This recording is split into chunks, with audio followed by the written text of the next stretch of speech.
Hello everybody, J-Bo here, doing my woods hike. If you're new to the channel, welcome. I walk 20 miles a week. Today I'm going to do 6. I do that in increments.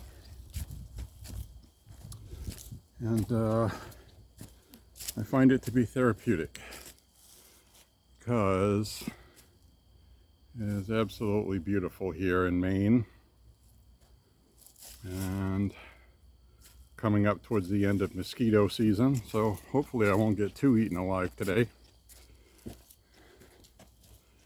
But wow, what do I want to talk about having to do with firearms today? Besides the fact of always carrying one, it's important. And they're coming after our guns, folks. They have made that abundantly clear that that is their agenda, as I almost stepped on a frog. I saw him moving, luckily, or else I would have stepped on him. But anyways,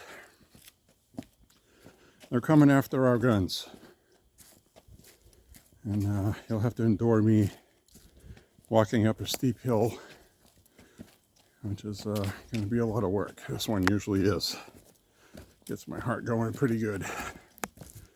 I'm 55 and I'm not dead yet. That's good. That's always nice. So anyways, like I was saying, even in Maine here with constitutional carry, and the people voted for it, so there's not really much they can do to get rid of it, unless there's a new ballot initiative to get rid of it. And of course they always try that. Excuse me. And the Democrats are relentless. And the way Maine law is, it's very easy to just acquire enough signatures, even if something is already a law, to get rid of it. Thing is, though, Supreme Court in Maine has already said it was constitutional. So, the way the state of Maine states the Constitution for the state, it's very short. It says the right to bear arms shall never be questioned. It is phrased, I wish the national constitution would phrase it that way, so the lefties can't have their stupid little talking points between militias and whatever else. So, the point being, we had about 15 gun bills, and they all failed. Democrats got their way on a couple of them because they were bipartisan gun bills. Republicans wanted armed people in schools to protect the kids because it's common sense. Whew, it's a lot of work. And if you've ever watched a video with body cam footage when the police enter a school, it's very dangerous. They don't know what they're walking into.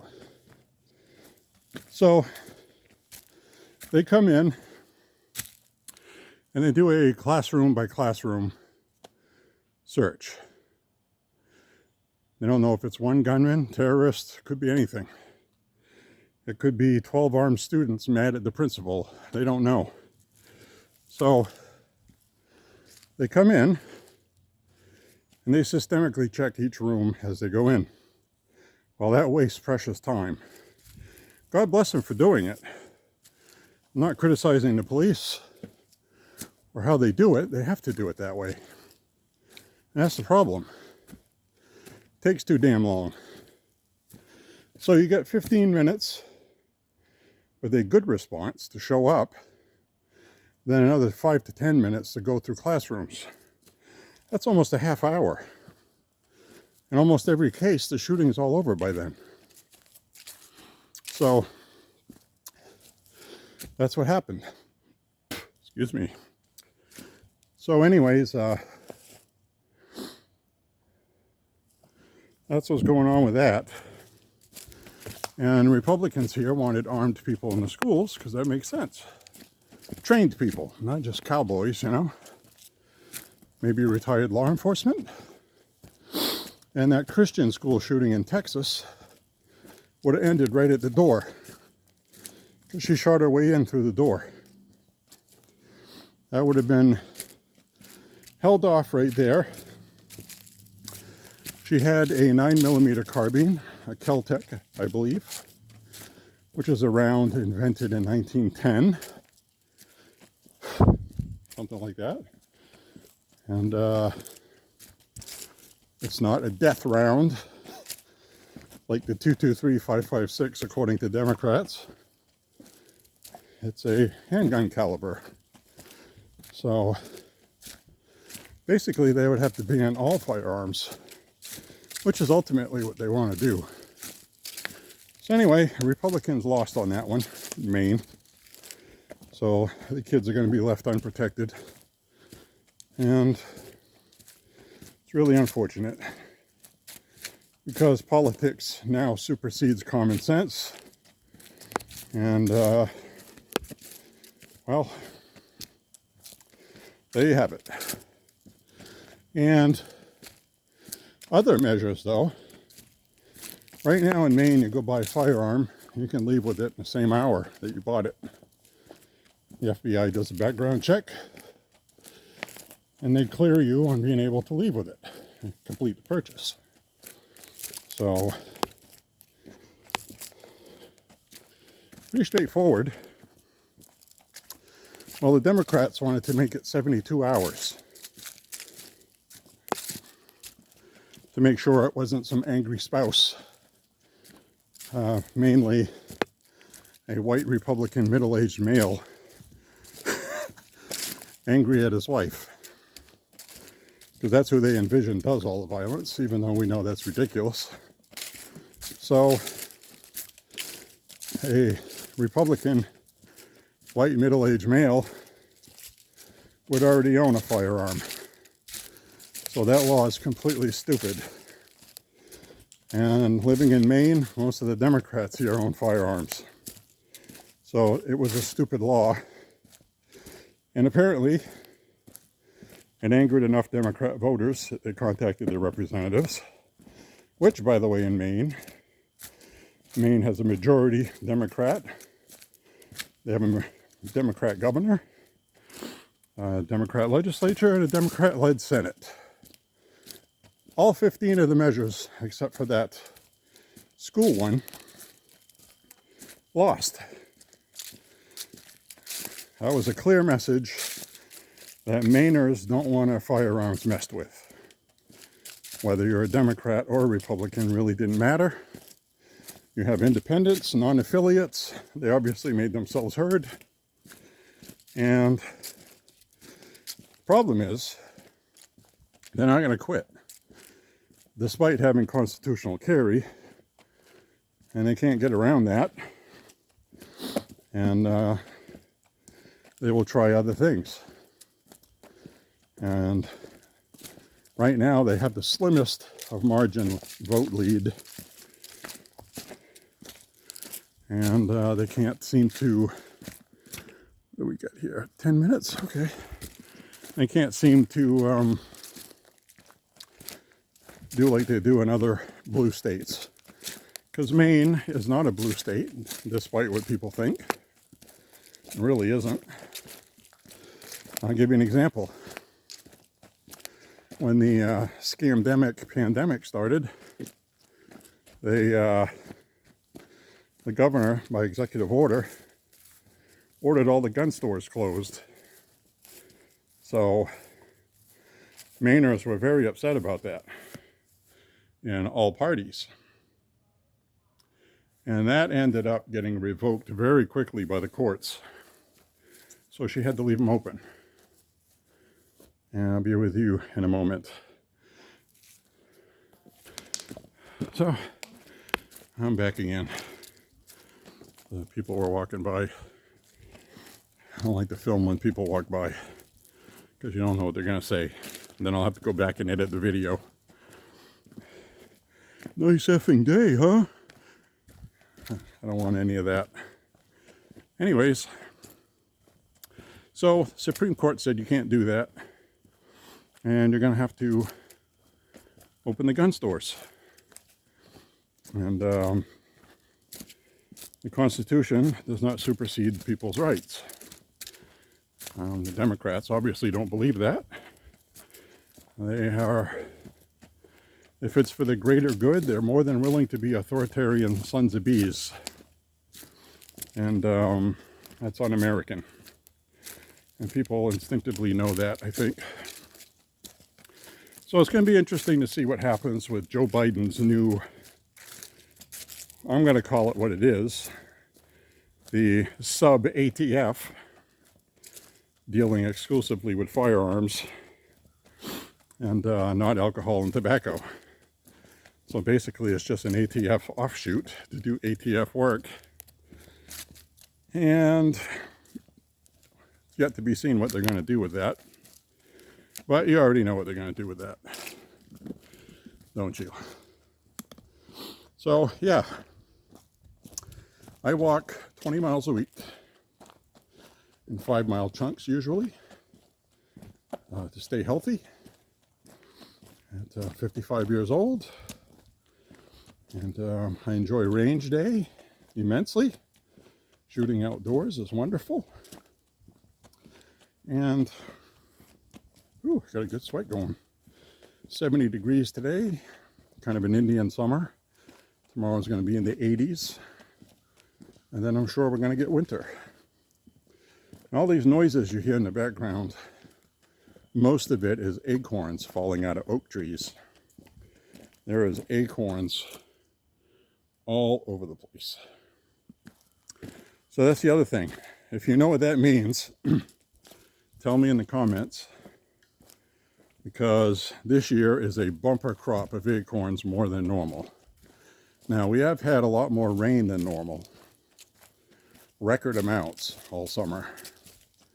So I'm wondering if this is Mother Nature foretelling that we're going to have a very bad winter, and they're feeding the deer and other animals ahead of time, more than usual. So let me know in the comments what you think of that. Or anything really, anything having to do with these ridiculous gun laws that they keep trying to pass. It's like, well, you know, Maine's got the lowest crime rate in the country, if I'm not mistaken. And we have constitutional carry, which according to that Hochul fool in New York, means it's going to be the open Wild West, which is definitely not what's going on. And most people in Maine know that the other person you might be arguing with is probably carrying as well. That's pretty typical. So, you know, now when I was younger, we had what's called the Lewiston Auburn JCs. And that was an organization. As we get this this memorial for somebody that passed. There's a lot of those here. It says, in loving memory of Virginia Greer Trafton and Willis A. Trafton, Jr., by their 9 children supporting Thorncraig Bird Sanctuary, 1994. That's been here for a while. And so now I'm going to walk down the trail this way. Hopefully I won't stumble down this rocky cliff and kill myself on camera. I would upload it though. A good laugh's a good laugh, even at my expense. So anyways, whew. So it is not the Wild West, not even close. with constitutional carry. That is all just media fear-mongering, like they enjoy doing. That's the main thing that works on Democrat voters, apparently, is fear and peer pressure. You know, they'll have something on the news, and this should make you angry. And they look at each other, okay, we'll be angry. They suggested we should, because if we're not, then it means we're racist or something. We can't think for ourselves. Oh my goodness, that would be horrible. So anyways, they go through all that, and they've convinced a certain demographic that firearms are evil. Somehow they shoot themselves and kill people, and they should be banned. All of them entirely. Because gangs have illegal firearms, we're going to punish the ones who legally own them. Not one single person with an illegal firearm is going to give up their firearm or listen to the laws. They don't now. A guy just got arrested in Maine, in Auburn.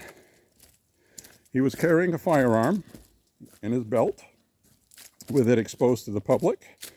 Somebody saw he was carrying a firearm and they called the police on him. Which is comical because it's legal to open carry in Maine and it's legal to conceal carry. And I have no idea why this citizen felt that was illegal and called the police. But it turns out he illegally had the firearm. He was a convicted felon on gun charges and other things, drugs. They found drug paraphernalia, drugs, and they also found the firearm, which he wasn't supposed to own, which according to the picture I saw was a Canic subcompact 9mm. And so, with that, they arrested him, which is good because he wasn't even from Maine. He was just bumming around the homeless camp dealing out drugs. And a lot of people come from out of state to Maine, and that's kind of an old joke with Maine. And it kind of makes some people here sound racist. Our former governor, Paul LePage, was honest about it and said these people come from out of state, New York and Connecticut mostly, and they come here and they sell drugs. And they're usually people of color. Now that made a big controversy, but the reason why that's not controversial is Maine at the time was 98% white. So basically, if you saw somebody that wasn't white, they didn't come from here. It was a natural assumption. And then, of course, the whole profiling issue comes up. And I understand that. You know, I'm sure there's black people and Hispanics and Latinos. I'm Franco-American. And, you know, watching this channel, it's not a racist comment. It's just, it's Maine. You know, New Hampshire is the same thing. New Hampshire is mostly white. Vermont is also. And, you know, even Maine, with all the diversity that has come here, mainly from immigration. We have Afghanis that have come here, Somali, Nigeria, all kinds of places. Nobody here cares. What they care about is who is it that's coming here? Is it some government somewhere cleaning out their mental institutions and jails and sending us all their criminals? And, you know, nobody's checking. It should be a concern for everybody. And the Democrats just scream, oh, well, you're a racist, that's why. Well, I wish it was that easy, but everybody knows with common sense that it's not. So anyway, I'm for anybody to come to America and make a life for themselves if they're going to do it legally and contribute something other than dealing drugs and murdering people and raping children. And so that's basically my policy. I'm sure it's pretty similar to other people's as well. So anyway, this video is just about coming up on 20 minutes. I'm going to try to record videos like this on my walks every once in a while, share my thoughts and opinions. People will either like them or they won't. But feel free to say whatever you want in the comments, as long as it doesn't violate YouTube TOS. Anyways, have a good day. God bless you. Thank you for watching. And be kind to one another. we got some seriously bad things coming down the road for everybody. I think everybody knows that. And the reason why I say that is last year I didn't really see any Halloween decorations up. This year they're up all over the place. What does that tell me? It tells me people are seeking joy and happiness, or bringing back the way things used to be, because they're no longer the way they used to be. And people know something's up. So with that, I will say goodbye as I traverse this rock that's sticking out of the ground, which can be very slippery. I'm going to say see you later. Thank you for tuning into my channel. And, please contribute. If you got something you want to say, feel free to let me know. Bye-bye, everybody. Until next time. See you later.